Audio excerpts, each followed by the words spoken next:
everybody. Welcome back to another episode of DADCAST. What is happening, man? I am JP, your host. Joining me, as always, the COVID-infected Nick Martin. What's up, guys? Are you feeling better yet, Nick?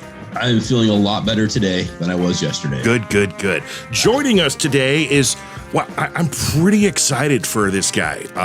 He is at a level where we would like to be one day. He's a comedian. He's a podcaster. He's just an all-around great guy. And most importantly, at least he better be because he's on the DADCAST. He is a dad. Welcome to the show, Ryan Sickler. What's happening, man? Hey, man. Thank you for having me. Wait, did you for real just get COVID now? Literally, right when we started talking. I didn't fucking even know people were still getting it. Yeah, apparently my whole family got it. Holy shit. People are still getting it. It's fucking terrible. I don't mean to laugh at you because I was like, man, everybody else had it. No, I thought I dodged a bullet. I thought I was good. I was going to say, you've been able to avoid COVID for 15 months and then got it? Yeah. Oh, that sucks. I blame my daughter. Sorry to hear that. Yeah. She goes to school. The high school had an outbreak. 384 kids ended up getting it. Oh, fuck. And she brought it home. So, yeah, I'm like, thank you. That's a whole senior class. Right? Yeah, it is. There's no graduating happening this time. Shit. I'm sorry. All right. Nobody wants to hear about COVID anymore, but I am truly sorry. I hope you guys are good. Oh, man. Yeah, we're getting better. It is no joke, though. It is definitely. Yeah, I still don't have my smell. It's been since mid-December. I still have zero smell. And we're in June? 7 months I've been without smell. 7 months. Wow. That sucks. I lost my smell and my taste. So, yeah. I got vaccinated. My second shot was a day before Cinco de Mayo. I remember because I was really worried that I wasn't going to be feeling good for tacos the next day. And 2 weeks ago, I'm trapped in a car with Nick, road trip together, 6 hours. We had no clue at this point he was infected. He calls me 3 days later, says, I got the Rona. And I had the shot and I wasn't feeling good. So I was like, I wonder, this is a good little scientific experiment in real time. People who get the vaccine, are you going to get it? But turns out I went and got tested, still negative. So I think the vaccine, it worked, at least for us. But enough. Lost too. They got the vaccine. Enough. And they didn't get it. So enough of the Rona talk. Mr. Ryan Sickler, the goal and the whole point of this podcast, DADCAST, is, of course, we are dads who speak with other celebrity dads and friends and fans. Basically, if you're a dad, you're good to go on this show.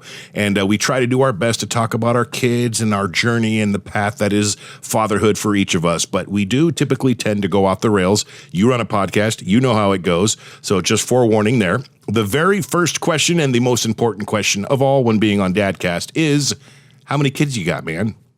I have two. I claim two. I have a daughter and I have a stepson who is my daughter's brother. They're half brother and sister, and we're still very, very, very close. That's awesome. How old are they? My daughter is 6 and her brother is 17. Wow. He just graduated. Yeah, he just graduated high school a couple weeks ago. So you got a week ago. You got that little baby girl, man. Me too. Mine, she just turned 8 years old. Okay. And isn't it great? I mean, I love it. It's being a father to a daughter. I mean, don't get me wrong. Being a father to a son's really cool too. They're all amazing, but there's just something real special about girls and being a father to those baby girls, man. I love it. I miss her. I've been in Vegas 3 days and now I just want to go home. I won my money. We ate our food. I want to go home and be with my kids. That's the way I am, man. I don't long to be out on the road. I don't long to hang at the clubs late at night and chit chat. And, probably part of that has been detrimental because I don't play that game of, if I don't have a spot, then I'll just go hang out at the club and socialize and be seen and all that. And I'm like, no, I'm going to hang out with my fucking kid. Mm-hmm. I'll play Candyland tonight. I'll play Uno. I'll play, hide and seek. I'll play whatever she wants to play. I'd rather do that. I don't know. Look, I grew up without parents. My dad died when I was 16. My mom had left the family before that. So for me, all I want to really do and be successful at is being a good father. And I also know that is a long-term job, man. Oh, yeah. We could all be great parents for 10 years and shit for the next 30, so it's year by year, day by day, month by month. I just try to be the best I can. I don't yell. Like when I raise my voice, my daughter will look at me. She's like, "You don't really raise your voice." And I go, "I'm allowed to raise my voice. I can raise my voice when you're not listening, but I won't. I'm not going to yell at you." Yeah. You know. Well, I wish I could say I have that discipline. Well, she's only 6. I can't say I'm going to keep that discipline. You know, so she's far. 16. Yeah. Exactly. I've also got a 16-year-old. I'm not saying I'm perfect. I have a 16-year-old stepdaughter as well. So I'm sure at some point, the young one will get to that point and will be yelled at, because there's been plenty of yelling when it comes to the 16-year-old daughter. And I pray for you, man. I do. Thanks. I appreciate it. I'll take all the prayers. Yeah, I try not to now. I know more of it's coming. You know, I've had other parents whose kids have fucked up around me, and I'm like, look, man, I'm here to support. I know my kid's going to fuck up. I'm not going to sit here and shit on you right now, because my turn's coming. I don't know when it is, but remember that I behave this way. Right. But it's my turn to eat the shit sandwich, you know? What is your schedule like as far as your stand-up and your podcast and everything that you do? Does it allow, are you home every day, essentially, except when you go out on tour? Yeah, I try to be. You know, I have split custody of my daughter, so I'm 50-50, but I am 100% in all of it.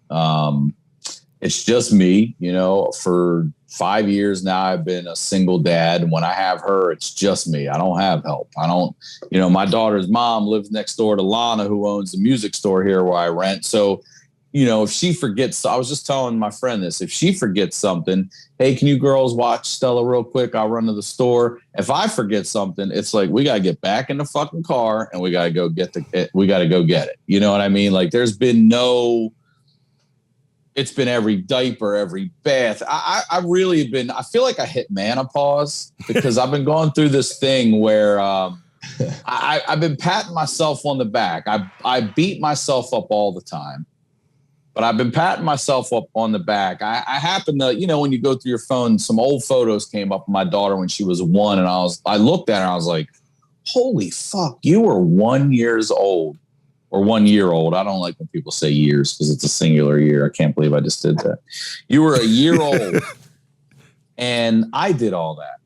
Yeah, I did all that. I potty trained. I got you off pacifiers. I did every cut, every diaper, every bath, every meal, every book, everything. I did that. And I got all emotional about it. And I was like, good for you. Good for fucking you, man. You did that for 5 years. And it's gone by like that. But at times, back to your question, my schedule has been very different over the last 5 years. Literally, I've had a writing and producing gig since I've lived in Los Angeles. People call it a day job. I call it a fucking job. Like, what are you talking about, a day job? It's a job. Yeah. I don't give a fuck what time of day it's done. It's a job. So I would do that.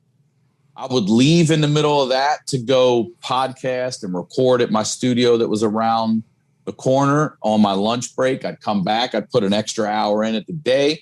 I'd drive then to the Comedy Store, knock out a set. In between, I'm getting my daughter from school, taking her home, getting her dinner, getting the sitter to come over. Sitter's there. Boom. Here's what I need you to do tonight. Make sure she's in bed by this time. I'll be back. I'll FaceTime when I get there and check in. I go do my show. I leave, I come home, I climb into bed, I go to sleep. That has been my life for 5 years. On top of that, I've got podcasts, stand-up. I sold 2 TV series. And I just remember hearing these dads and these parents be like, yeah, once you have a kid, your dreams are over. But what if that's your dream? That is my dream. What do you mean it's over? For me, it's just fucking starting, you know, and I want to bring her into that. And I have her. This is a family environment. You know, my daughter comes to the studio. Lana's kids come to the studio. We're doing nonprofit work right now. We have a nonprofit called ADA, where we work with at-risk youth in Santa Monica. I've started teaching them podcasting. We also I created a curriculum for the Culver City High School kids to teach podcasting class. And we recorded the governor, Jesus Christ, the mayor of Culver City and the chief of police. We made 2 full episodes for these kids and showed them what live switching was and how to edit and graphics and cameras and everything. So we're teaching them, if you don't want to be in front of this camera or behind this mic, you know, the people on the other side are just as valuable. The people that know lighting and editing and audio, you can't discredit. Yeah, exactly. You can't. I know, because I do it all. Yes. Yeah. So, there's a lot of different jobs that can be in podcasting. And to me, podcasting is not going. I keep saying it's replacing journalism. And what I mean by that is that garbage clickbait bullshit that you see people throw up online. That's not journalism. Anyone can do that. That's today's National Enquirer. That's right. That's right. It's exactly what that is. The Star and all that shit. But it's in your face 1,000 times a day instead of at the goddamn rack at the grocery store once, a week. So, I just love being a dad. I've been in this mode of hustle. People kept saying it wasn't possible. And I was like, it is. I'm going to figure out a fucking way to do it. And I have. And now, right during the pandemic is when I went all in on myself. I was like, fuck it. I'm not doing these writing gigs anymore. I'm just going to invest all in me. So now I love my life. I work for me. I take notes from no one. It's the most successful I've ever been because all the fucking people who've never done what we do, I'm not listening to them. I'm no longer taking your notes. They're irrelevant notes because you don't walk in my shoes. You have never done this. So you're a viewer. There's a big difference between being a viewer and a creator. I'm trying to give the viewer what they want. I don't give a fuck about your notes. Yeah. So I work for myself now. I am on my own schedule. I have my days to do what I want to do. Whoops, sorry about that. I work for me on my days. I don't work 5 days a week anymore if I don't have to. I just like to do this shit. So I'll do as much as I can. But I'm here at the studio all the time, starting another show. I've already started 2 this last year. I'm starting another 1 or 2 more. I did a series. I'm in the middle of post-production now on a series with my stepson. He needed hours for his driver's license. And I was like, well, I fucking need content. So I watched the videos on GoPros and everything. And I threw them in the car and outside the car. And we have a series we're doing called Learner's Permit, where just like 3 to 5 minute videos. We drive around. He learns about me. I learn more about him, and a lot of it's not about the driving, but that's the whole fucking point. Yeah, I had that exact same idea, and I ended up shooting it down literally 15 seconds into it. The stepdaughter, she had her permit. And this is God's honest truth. As to the day I die, this is exactly how it went down. The very first time I let her drive the car with her permit. We're not 30 feet out of the driveway. I thought it would be a brilliant idea. Let's record this. Let's Facebook Live this thing. Mentioned this before on the podcast, so if you've seen this before, I'm sorry I'm repeating the story, but it's good. She goes right through an intersection. There's no stop sign in my neighborhood, but it's one of those things that to do as an experienced driver. There's a cross street. Slow down, look. Nope. Here I am. I pull it out, and she's going right through the intersection. And I flip out, start cussing, screaming, which causes her to panic, and her anxiety kicks in, and she doesn't want to do it anymore. And I'm like, you know what? I want to put this phone away. Camera's gone. You have my full attention. We're not going to do that again. So, kudos to you for getting through that one, man. Man, I'm telling you, he scared the shit out of me. Right? I'm like, you just ran through a crosswalk. He's like, no, I didn't. And you can see it flashing behind right? us. I'm like, it's flashing. It's flashing. Oh, man. I've got my lady, so we're in a hotel room. My daughter got her license today, so there's that. Yeah, I saw the pictures, man. Yeah. Turns out the DMV guy said I'm a good teacher, so. Yeah, but we all know it's your wife who's been teaching her. Shut up, JP. I'm really curious because obviously you are with the Honeydew Podcast, very, very, very successful podcast. Yeah. And you mentioned earlier that you are actually now teaching kids how to podcast. Yeah. If you could nail down what is the most important thing behind a successful podcast? Not even successful, just what's the most important thing when it comes to doing a podcast in the mind of Ryan Sickler? All right. Is that even possible to say one thing? Well, I'll tell you this. I am going to answer that question, but I'm going to tell you the most difficult thing, and I wish there was a solution for it. And I've got who I think is the best person in the world, but scheduling is the biggest pain in the fucking ass. to get 2-3 people in the same room for 60 fucking minutes for the last 10 years I've been podcasting has been absolutely the biggest challenge. More than getting fucking sponsors, more than getting people to pay attention. It's been trying to get these people in a room to have these conversations. So I have a booker, Emily LaFord, who is the shit. And that has helped me tremendously. But even still, people cancel, people reschedule, the whole nine. So I think having someone help you with booking and taking that stress off of your plate is really good. Now, you hear him, Nick? Going back to hey, we've got a team. We're good, man. a little more practical, I would say, well, the biggest thing is consistency. I think you need to pick a day of the week and fucking stick to it. And if you're a weekly podcast, then I haven't missed an episode ever in over 10 years. I've never missed one episode.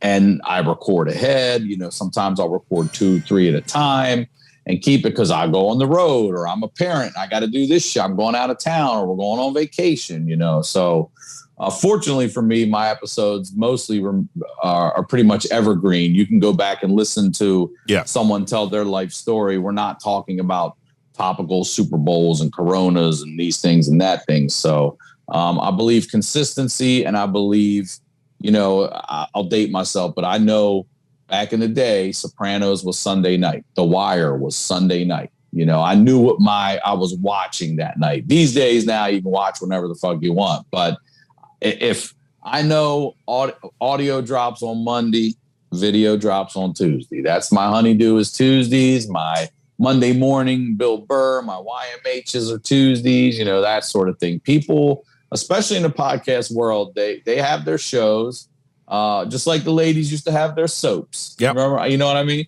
I used to live in this all black building in Baltimore with my brother. We were the only white guys in this whole building, and the ladies would always talk to me in the afternoon, like, I'm watching my stories. Yep. I didn't know what my stories was until they were like, oh, you mean the soap operas? They're like, yeah, my stories. I was like, oh, okay. Watching stories. So people have it like that. I think people set up I'm commuting. I think the world is getting back to normal now. So people are starting to I go to work and I ride the train or the bus or I drive. So I listen to this. I've got, on the way home, I might finish it. Tomorrow I'm going to listen to this or that. So consistency, but also I think that's one of the biggest things in life, and being a parent is being consistently there, consistently involved, genuinely involved in what they're interested in, and just being there. That's it. Relationships, work, consistent, and then be undeniable. All right. There you go, Nick. All right, did you write that down? Huh? Did you write all that down? I did. Yeah, it's because, I already knew the answer to the question in my mind, and it's basically, you hit it nail on the head. I've worked radio for 20 years of my life. This whole podcast adventure, albeit new-ish for us, is still just sitting behind a mic doing our thing. I've been doing this forever, and you got to be there. You ain't kidding.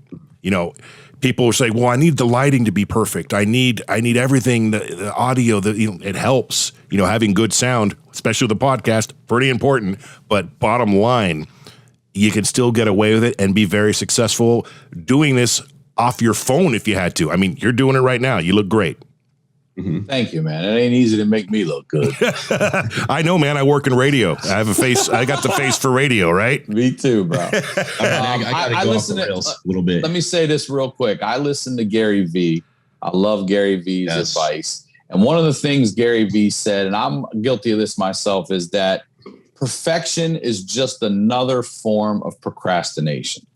If you're always wanting that light perfect or this perfect, that you're never going to put the shit up and you're never going to get out there. So one of my favorite YouTubers of all time, I'm pretty certain you're going to know who I'm talking about. And if not, I'm going to be surprised. But Casey Neistat said, don't let perfect be the enemy of good.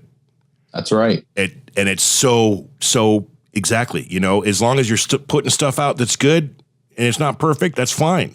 But if you're waiting to do perfect, you may never put it out. Yeah, we got in the studio at first. The lighting wasn't, we just got in here in the middle of a pandemic after being looted in the riot, all that bullshit. And it's like, are we going to hold off for 3 weeks because Amazon's behind? They don't have the perfect mic hold. No, we're going to release an episode. Go ahead.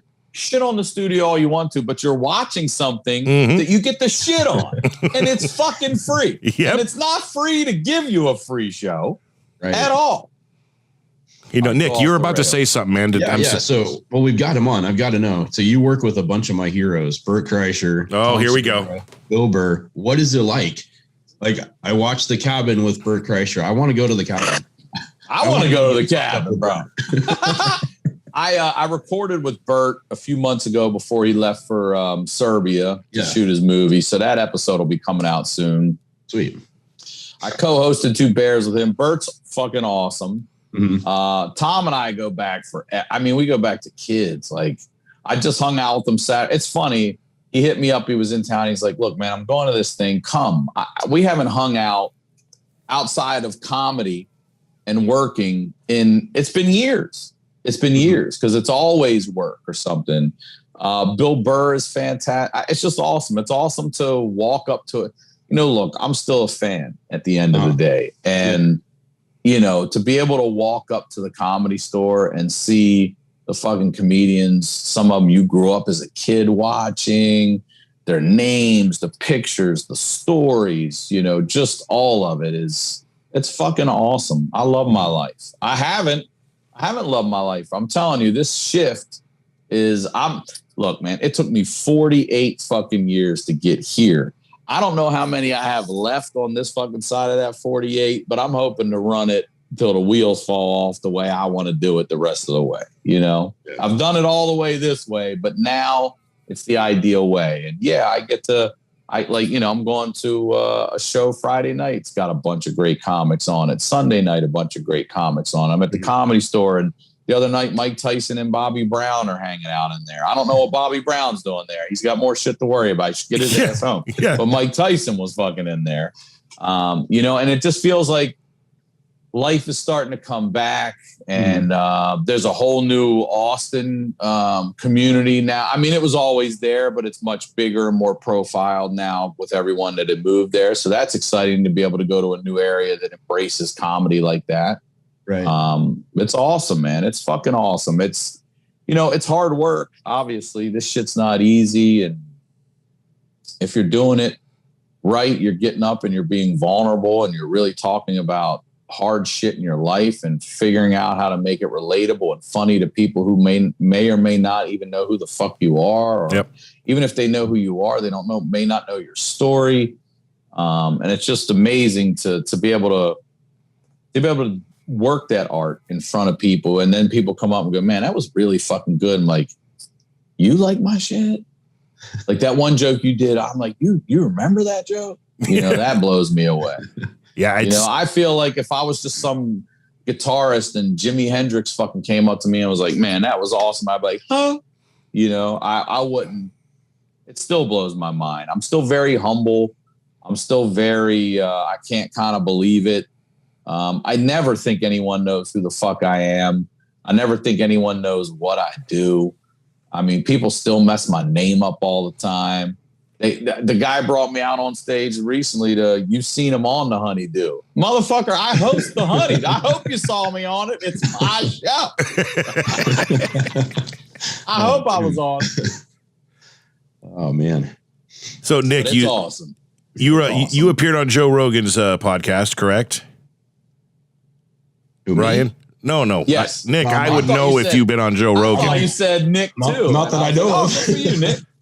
I've been on Joe Rogan's podcast, which, that was the beginning. Like Tom and those guys, here's what I love about comedy right now. You see a lot, like you see Bert is over in Serbia. And instead of just putting one person in that seat, they're rotating people in and helping people out. And they're broadening not only their resources, but they're bringing so many. You got Felipe co-hosting, you got Tim Dillon co-hosting, I co-hosted 2 Bears. They got them rolling through, so you're getting an opportunity to see all these different comedians and then go check out their shows. Like, I love it. I love that part of it. But yeah, they're all good guys. I don't have beef with anybody. Everybody's super cool, super chill. They're funny. I mean, look, it's always funnier off stage, especially these days. Like comics are still comics, and they're going to fucking say the foulest, most fucked up shit you've ever heard. And they could never say on a microphone, even before cancel culture, you couldn't say the shit comics are fucking saying in the green room. So I love being part of that fraternity. And I love, Do you cuss in front of your daughter? I try. Yes. The answer is yes, but not, I try my best not to, but I don't drop F-bombs and shit. I'll say shit. I'll say damn, but I also, let her listen to real music. I don't listen to the Kids Bop version. She's got that at school. We're listening to, she's like, I want to hear Justin Bieber. Well, I didn't know this damn song. He's like, he says, you're so fucking something. I turn around, look at my daughter, and she's just laughing. She knew it was in there. And I go, hey, you know, those are adult words. She's like, I know. I go, you can listen to music, but you don't repeat that. She's like, all right. That's awesome. I remember being, I'll never forget this moment. My dad wanted to take me, my two brothers, and his mom, my grandpa, to see Stand By Me when it came out. And we did. We all went together. My dad, my grandma, and us three boys. And you remember that movie. They're cussing, fuck. They're looking at a dead body. They're in middle school, you know? And my grandmother keeps leaning in. She's like, kids don't talk like this. And my dad's over there going, yeah, they do. and we're like, we know. We talk like this. And my dad was like, I know you do. And it's fine as long as you don't talk to other parents, teachers. That's it. If I don't have to show up and have to hear about it from another adult, we're good. And I was like, you're never going to have to. Boom. That's a good rule to follow. My son, he's 10. He's starting to he's almost 11. And, lots of online gaming, especially during the whole pandemic. Oh, man. And I can, a few times walking down the hall, I'd hear him talking, and all of a sudden I hear the F-bomb drop and went, did he just? From him? Yeah, from him. Yeah. And I open the door, look at it. What did you? I didn't do it. I'm like, I just heard you, kid. Literally. But it wasn't me. I'm like, and then who the hell was it? Was it? It's all good, dude. Just try to keep it to a minimum. I know you're playing with your friends, but come on. It's like you're going to get in more trouble for lying than man up, man. Own it. What I say all the time. Own it. Yeah. Everything's going to be so much better that way. And it's such a lesson that it's hard to ingrain on these kids. It's the fear of getting in trouble just obliterates any logic that goes through the mind of a child. And I wish it would be different. I mean, just like Nick, his kids are scared to death of him. I'm kidding. Come on, man, Nick. He's like what? I'm like, yeah, I'm scared to death of my kids, dude. Yeah, right? I know. Especially when they get those teen years, man. Oh, does your daughter it's freaking me out? Does your daughter have any understanding, Ryan, of who you are? You're kind of famous out there in the world, or is it just you're just dad? First of all, I'm not famous in any way. I want to make this clear. I say, how many YouTube subscribers do you have? I don't know, over 100,000. You're pretty famous, man. No, let's talk about fame for a minute. I've been having this conversation with a lot of comedians. All right. There's a lot of comedians out there right now that are way full of them fucking selves and don't understand what fame is. Fame is Michael Jordan. Fame is being able to walk down a street in China and people run out and go, that's fucking Michael Jordan. That's fame. Popularity is different. All right. And you may be popular in comedy, but you're not fucking famous. If I walk out in this parking lot right now and I go, hey, man, how you guys doing? Somebody's going to be like, who the fuck are you? Move your truck. You know what I mean? I'm not famous in any way. And neither are most of the comedians. The famous comedians are the guys in that 1%, the Chappelle's, the fucking Chris Rocks, the Seinfelds, the Eddie Murphy. Yeah. That's fame. That's fame. Right now, and then there's right under that, popular in comedy. You go over to a metalhead in music and ask them who this comic is, they're going to be like, I don't know who the fuck that is. To me, that's not fame. So My daughter doesn't know. I'm dad. You know what I mean? And I don't care if I do become famous. I still just want to be dad. I don't want to be anything. You know, Will Smith to me seems to be a really good fucking dad to his kids. And he's not taking himself too seriously these days. I love seeing he's like, I'm the fattest I've ever been, and posted a picture. Like, I like seeing that humbling shit, great. You know? But I'm just dad, and I'm just, she knows I do stand-up comedy. She's like, you going to do a show? And like, there's nights like right before I'm about to go on stage, I'll FaceTime the sitter. Yeah. And I'll put the phone right through the curtain so she can see how many people are out there. I'm like, I'm with Tom tonight. There's 2,000 people, and she'll see it. And she's like, oh my God. And then I'll walk out right before those moments. I'll hang up. Yeah. I mean, FaceTime, you know what I mean? Like before, there's something pretty special about standing in a dark fucking spot while someone calls your name to walk through a curtain to perform in front of these lights for these people that have paid to be there. And, you know, you don't ever get to share that moment with anybody but yourself. And now I love it. I'm like, look out there. Yeah. They're fucking here. They're saying my name right now. And then I just throw my phone down and let it record and walk out there and do my thing. That's pretty fucking awesome. That feels kind of rock starish to me to be able to include my daughter in that. And then as soon as I'm done, I'm back in the green room and I'm calling her and talking to her and laughing and, you know. So what is she, first grade? Just finished first grade? She just finished kindergarten. Okay. First grade. Yeah. She got a late birthday. How did that go with the whole, I mean, for you, and I know California, it just a bunch of crap last year. Not good. No. At all. I went on Lexapro. For real, it put me in a funk because my daughter at the time is 5. You know, she just turned 6. So she doesn't know how to read. She's not a teenager. She's not self-sufficient. I can't say, you better do your assignments. I'll check at the end of the day, see where we're at. I'm going to work. You know, on my day, normally my day, custody day, she's at school. Right. And I'm able to work, write, exercise. I couldn't do anything. It's get up, sit your child down, and you become a teacher's assistant, and you fucking sit there and you go through everything. Meanwhile, I'm not kidding you, 10 feet behind us is brand new construction on a 4-story unit that's been going for 8 months, power saws, hammer, you know, the whole thing, nail guns. We can't, and they're like, go to a quiet place. I'm like, we can't go to a fucking quiet place. This is where we live, you know, and I'm not getting my kid up at 7 a.m. to drive to the studio just so you guys can do 2 hours or an hour and a half of school and then tell me I got to do the rest. It fucked me up. It really put me in a different space. But still, I stayed through it and hustled it out and did it. But yeah, I talked to my doctor. I'm like, look, man, I'm in a dark, different place. You got to help me out here. So I went on Lexapro, and that shit worked because Christina Pajitsky told me to take it. All right. My girl. Yeah, and you're not alone. At all.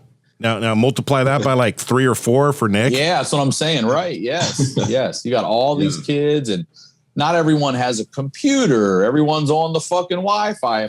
These construction guys were constantly knocking our electricity out and shit like that. You know what I mean? I'm like, fuck. Yeah, that sucked. I just wrote last year off. Yeah, at least the beginning of last year. You know, if the kids weren't doing well, whatever. It's all good. That's what I told my daughter. She's like, don't even sweat it. We're going to go play now. Honestly, the kids suffered the worst. I remember when she went back to school, she's like, I don't want to go to aftercare. I go, listen, your ass is going to aftercare. Like, I'd rather put you in just aftercare right now than school because you missed human contact and socialization with the kids. And learning about, it's different when a teacher yells at you. It's like, ooh, this isn't my mom or dad, so this isn't some shit about last week or whatever. This is real. This is just me fucking up right here. Or watching that kid over there get in trouble and being like, I do not want to feel like that fucking kid. Yeah.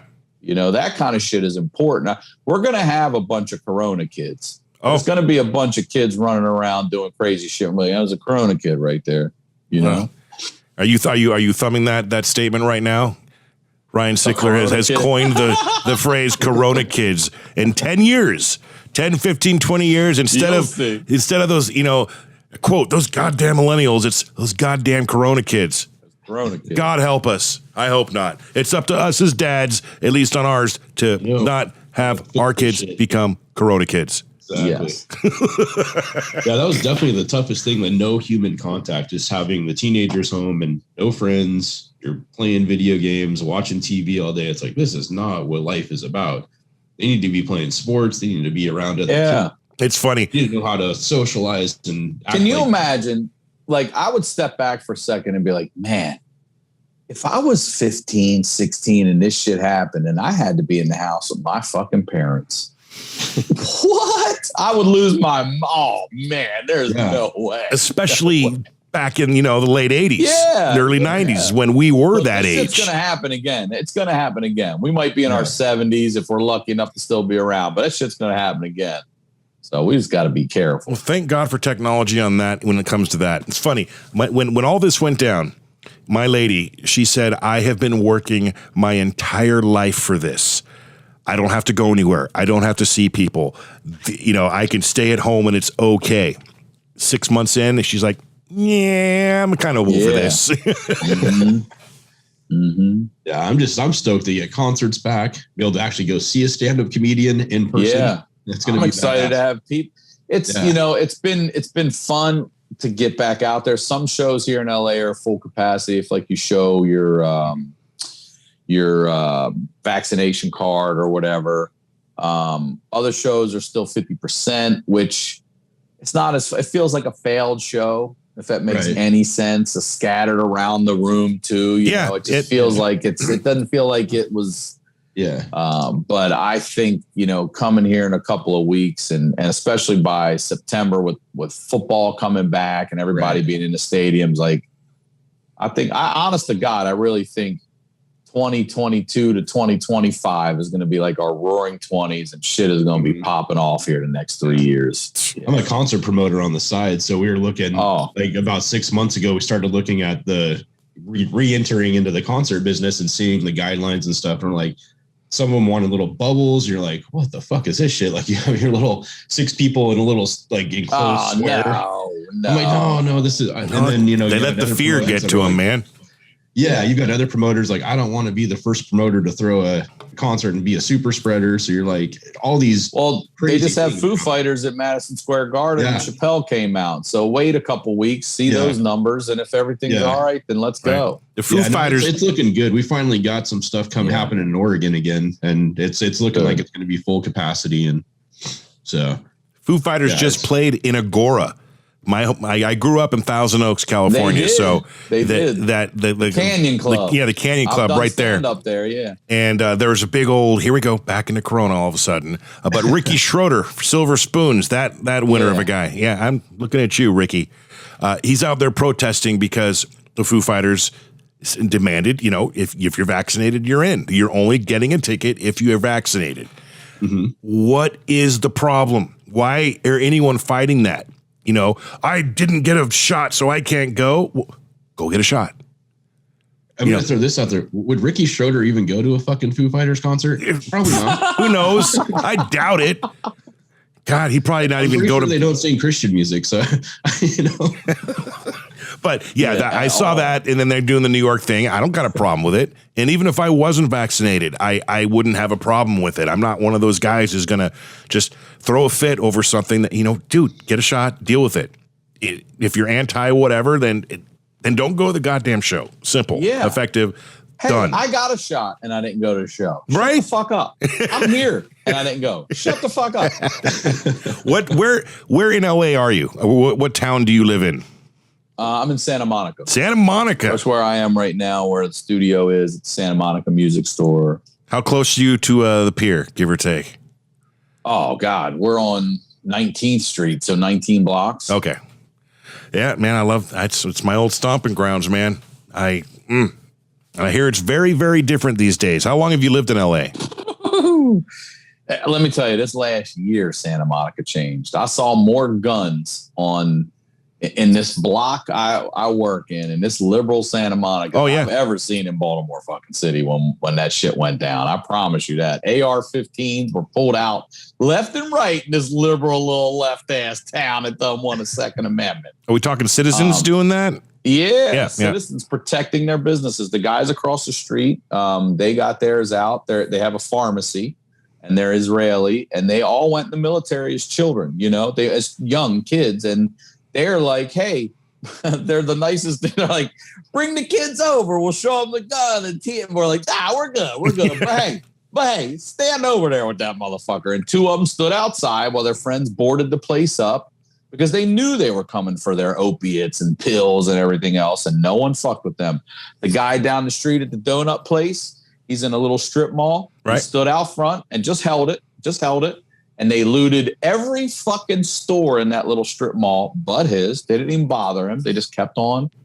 A guy up here, just the 2 stores up, he was firing rounds up in the air to scare people off. That shit did not work at all. They didn't give a fuck. And I had a gun pulled on me right here on the corner. The guy walked over and pulled a gun on me. So I saw 4 of them in, a block of here within 20 minutes, 30 minutes. What'd they pull a gun on you for? You just trying to rob you, or? They just said, I'll tell you exactly what happened. I'm here. So long story short, we're all shut down, and LA finally says we're going to lift the curfew Friday night at 11 p.m. Mm-hmm. Awesome. Saturday, we come in here and we record day 1 in the brand new studio, Tom Segura, and we record 2 episodes just in case. Orlando Brown Jr. from the Baltimore Ravens at the time, with the Chiefs now. And the next day, they loot the place. The store gets looted. Everything gets stolen out of there. I'm up here grabbing a brand new equipment we just put in, and we're running it out through hundreds of people, hundreds. And we're putting it in the car. We're grabbing cash boxes, everything we can.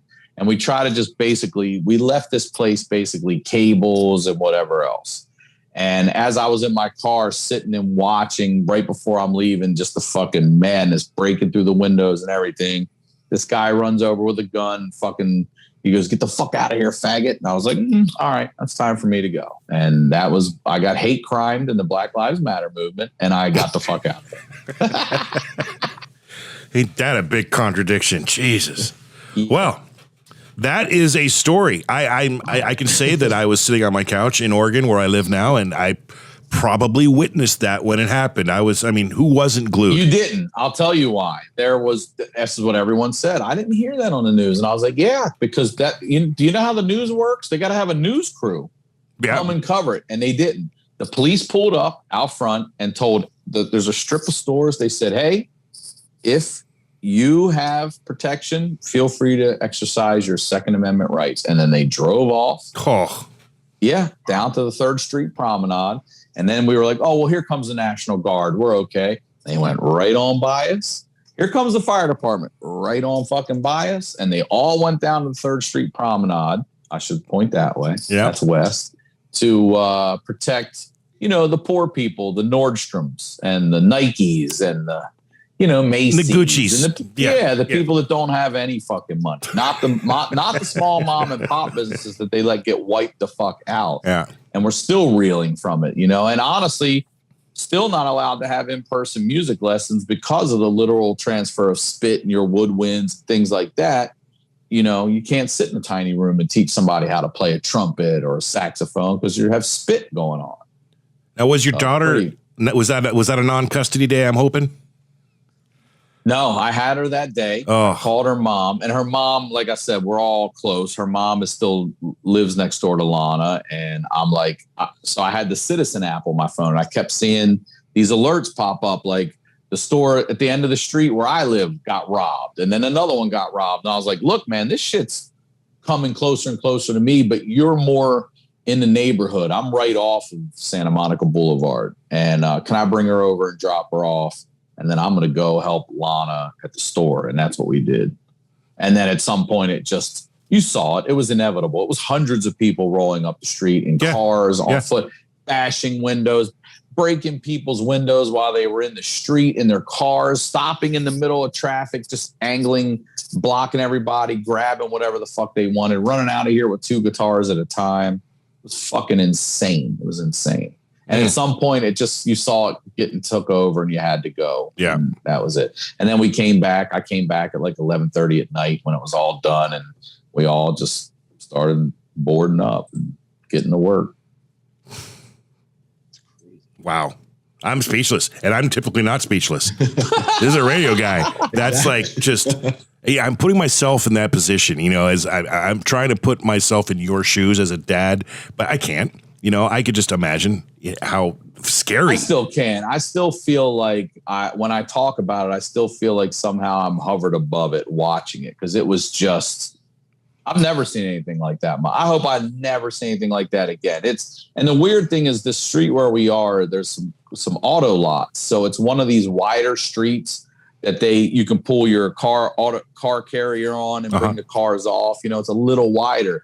And they knew where they were going. You could see them all talking to each other. They're pulling up from every fucking direction. It was mass chaos. Hundreds of people just walking the streets, just fucking tearing shit up. All the way from, so what happened was it was a meeting of the good people who moved south from Santa Monica. And what was happening was these little cells were meeting where the good people met and then breaking off doing their own thing. So we never thought it was coming past Lincoln. Like that's 8 fucking blocks. That's a long way to terrorize shit. They came out past 23rd. Like they were going and they just did it. And then the next day was the Valley. Yep. And, so everyone knew it was coming. That's the one that a lot of people saw because the news crews were like, oh, well, they're going to meet here and this is what's happening. We'll go there. And they were able to get some of that shit. Well, what a time in history, man, because it trickled all the way. I mean, everywhere. If we want to talk my community, there was the groups that did exactly what you're talking about. They boarded up their businesses on Main Street. Mm-hmm. They were hanging out front with guns. There were protesters marching up and down. And luckily, thankfully, at least where we come from, the protesters were good. They did it right. They did exactly how you were supposed to and how we'd expect it to be. And very, very little incidents, if that's what you want to call it, in Southern Oregon. But I'm getting an internet connection is unstable message. Okay, we're good. Anywho, all right, I'm going to switch gears. Who's your favorite comedian of all time, Ryan? Richard Pryor. Yeah, okay, all right. That's everyone's answer. Not mine. Oh, who's your favorite comedian, Nick? I'm Bob Saget, dude. All right. After growing up on Full House and then watching his filthy comedy, that's the thing. A lot of people have no idea how filthy he is. And they really don't. Entourage. It's like, yes. Yeah, he mentioned that earlier. So I took a picture of this little desk in the hotel room where I'm at and posted on Facebook saying I'm getting prepared to do a podcast. And Nick immediately texts me and says, it would be a whole lot better. And I quote, you know what? I'm just going to read it. It'll be way better that way. It's great. Okay? Because I don't want to say it. Here we go. You need a glass table with some Coke on it, 2 half-naked hookers, and a few bottles of Jaeger and some Red Bulls in the background, and your pick would be perfect. LOL. and what's my response? I'm a dad. Stop it. Yeah. Nick's response was, Nick, we're not 20 anymore, man. Bob Saget's a dad. Yeah. Yeah. Then he mentioned Bob. Yeah. Then said Bob Saget's a dad to round up that whole point of that story. Well, man. Okay, I'm gonna ask we're gonna end this real shortly here. A couple questions. These are just randos. Okay. Sometimes it's called the Furious Five. Sometimes it's called the Fast Five. I swear it's not a movie. Just random, quick questions. And here we go. What's one thing Ryan Sickler? It's hard to say. It is hard to say your name. What is one thing Ryan Sickler cannot leave the house without? My phone. Okay. There you go. Nick, your turn. I'm kissing my kids. Oh, now you're going with that, Greg. Yeah, you stole it, you son of a bitch. I interviewed George Thorogood a few years back when I was doing radio, and I asked that question to every single guest that came on. And I'm always looking for that unique answer. And so far to this day, that has been the one. He said he cannot leave the house without kissing his wife. And I went, oh, why didn't I think of that? That's so perfect. What if she's not home, though? Well, that's what I would love to say without kissing my kid too, but I only have her 50% of the time. So right. Sometimes I'll leave the house without kissing. Favorite sports team? Ravens. Baltimore Ravens. Are you a Joe Flacco fan? Yeah, of course I am. I'm a Raider fan. So it's like, it's hard. It's hard. In fact, found out today. We play you guys opening Monday night. I know, in Allegiant here in Vegas for the first one. I was trying to fucking go. What's holding you? Did you get tickets? They too expensive? Sold out? Bro, $850 for the last row in the stadium. And it goes up from there. Come on. For an opening, look, if these owners are going to fucking gouge fans because they had 1 year off, then fuck that, man. I'm not paying $850 for a regular season game just because it's Monday night and the opening night in the Death Star. I don't give a shit. I'm going to sit at home. You know what? Just whip your ass. Oh, come on. Oh, it just got real. Oh, man. Okay. Nick, I need to call up Lindsay, and I need to demand he give me his 2-season tickets for that opening game so I can take Ryan and then shove it straight up his candy ass when they lose. I drove up to, I took my stepson up to Oakland a few years ago. It was when we had Flacco and Steve Smith, and you guys beat us in that game, yeah. Well, if that was 2016, 2017, Raiders are pretty good for that tiny bitty glimpse. You were. Mm-hmm. But now it's back to shit like it's been since 2003. Oh, man. All right. Favorite baseball team, if you have one. Orioles. Okay, so you're just a Baltimore guy through and through. All day. All right. You're stuck on a stranded island, but somehow there's a TV and a DVD player, and your choice of 2 movies that you can watch the rest of your life. What are they? That's a good question. Goodfellas. And God, it's so tough. Goodfellas to me is like 3 fucking movies in one. Right. You know, you got the beautiful mafia, great shit. Then you got the fucking drug paranoia. Then you got the downfall and the ratting. So there's 3 movies in that one, which I like. As far as I would definitely pick a comedy for the other one. And it's tough. Coming to America's great. Tommy Boy's fucking great. Goddamn, Old School's great. I don't know which one I'd pick. One of those. All right. We're going streaking. Yeah, one of those. There's no price. You can go to any concert of any band or artist, living or dead. Oh, or dead. Okay. Who you choosing? I would make it a festival. Where Hendrix, Stevie Ray Vaughan, Bob Marley, who else would I want there? And Metallica with Cliff Burton. Yeah, that's when the real bass was, man. I got to see them. Did you? See in 7th grade, my first concert ever was Ozzy Osbourne's Ultimate Sin, and Metallica Master of Puppets opened for him. And Hetfield had a broken arm.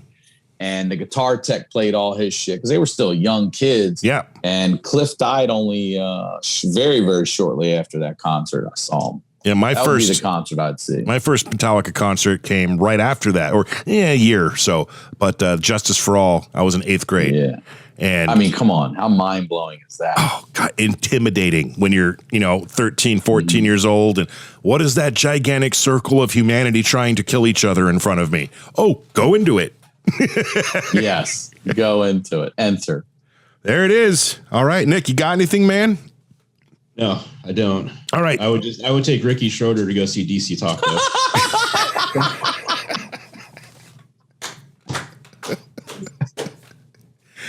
Oh, gosh, I feel like I should end it there, but I'm not. Now I'm kind of upset, though. I'm not going to get Ricky Schroeder to come on our podcast. He sounds kind of like a dick. Oh, come on. We butter him up.